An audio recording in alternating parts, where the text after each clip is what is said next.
অন্তরক সমীকরণের প্রকারভেদ সবাই খেয়াল করি। অন্তরক সমীকরণ দুই প্রকারের, সাধারণ অন্তরক সমীকরণ একটা, আর একটা হচ্ছে আংশিক অন্তরক সমীকরণ। এটা হচ্ছে দুই প্রকারের, সাধারণ অন্তরক সমীকরণ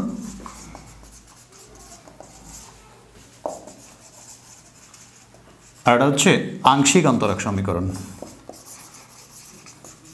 থিওরিগুলো তোমরা পড়ে নিবা।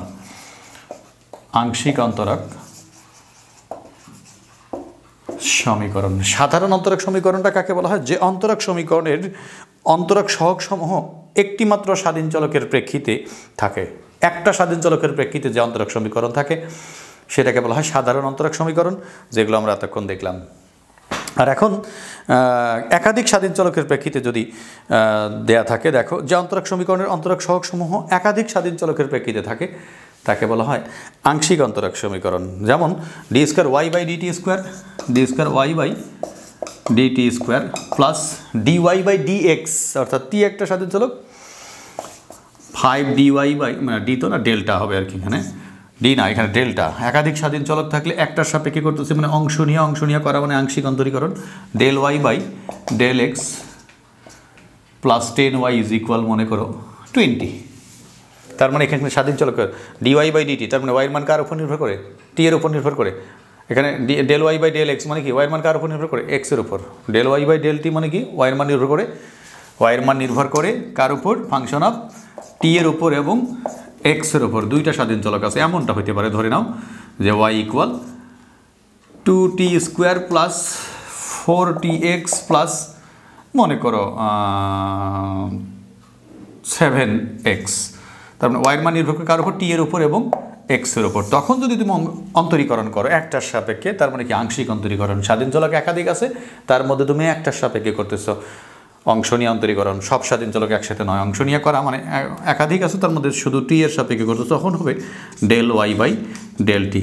অংশ নিয়ে অন্তরীকরণ মানে আংশিক অন্তরীকরণ। আংশিক অন্তরীকরণের ক্ষেত্রে ডি এর জায়গায় ডেল্টা। আর এটা তো আগেরটাই ছিল, d y by dt plus a y is equal মনে করো 0। অর্থাৎ এখানে স্বাধীন চলক শুধু t, d y by dt শুধু টি, স্বাধীন চলক শুধু টি একটা, অর্থাৎ ওয়াইয়ের মান নির্ভর করে টি এর উপর। এটা তো অধীন চলক, ওয়াইটা হচ্ছে অধীন চলক, আর এটা তো কি? ধ্রুবক। তাহলে এখানে স্বাধীন চলক কি? শুধু একটা স্বাধীন চলক নিয়ে যে অন্তরক সমীকরণ সেটা হলো সাধারণ। আর একাধিক স্বাধীন চলক নিয়ে যে অন্তরক সমীকরণ, যে অন্তরক সহগগুলো থাকে, যে সমীকরণের অন্তরক সহগসমূহ একাধিক স্বাধীন চলকের প্রেক্ষিতে থাকে তাকে বলা হয় আংশিক অন্তরক সমীকরণ। আশা করি তোমরা ক্লিয়ারলি বুঝতে পারছো। এটা হচ্ছে আংশিক অন্তরক সমীকরণ।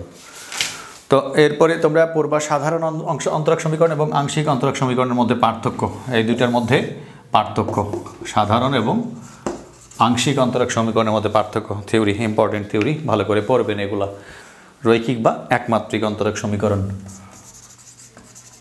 রৈখিক অন্তরক সমীকরণ।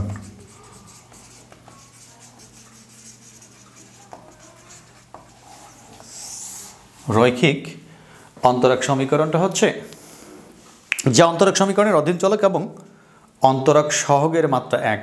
যে অন্তরক সমীকরণের অধীন চলক এবং অন্তরক সহগেরও মাত্রা এক, অধীন চলকের মাত্রা এক, অন্তরক সহগের মাত্রাও এক, সেটাকে বলা হয় রৈখিক অন্তরক সমীকরণ। যেমন আমি লিখতেছিলাম প্রথম উদাহরণটা করে, যেমন dy by dt plus a y is equal 0। খেয়াল করো এখানে এটা কি মাত্রা নাই, মানে কত আছে? 1।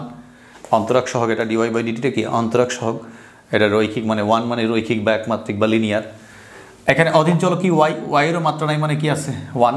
অর্থাৎ যে অন্তরক সমীকরণে অধীন চলকের মাত্রা 1 এবং অন্তরক সহগেরও মাত্রা 1, সেটাকে বলা হয় রৈখিক বা একমাত্রিক বা লিনিয়ার। রৈখিক অন্তরক সমীকরণ বা একমাত্রিক অন্তরক সমীকরণ বা লিনিয়ার ডিফারেনশিয়াল ইকুয়েশন।